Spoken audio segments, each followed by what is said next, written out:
אני אגיד לרב. נו. אני אגיד לרב. נו. שנייה.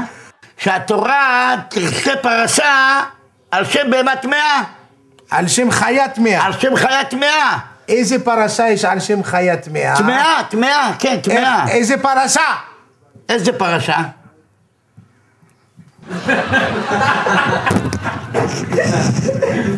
זה נאמר כפרת עוונות. יש לי שאלה מאוד חשובה לרב. מה השאלה? איך יכול להיות שהתורה תרשום שם של חיה טמאה, פרשה שלמה, על שם חיה? איך יכול להיות דבר כזה? הרב, יענה לי. בהמה טמאה,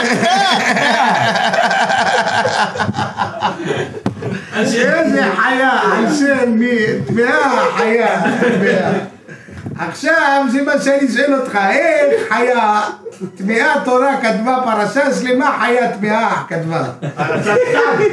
זה אני אסביר לך מה. סתם זה טמא. שהוא הלך ברחוב, תפס אותו, התעצבן עליו, אתה יודע מה עשה לו? מה? ככה וככה. ומה הוא אמר לו? ככה וככה וככה.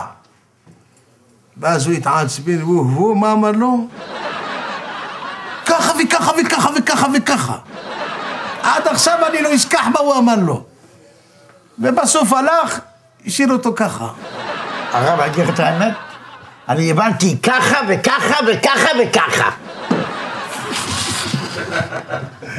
עוד פעם,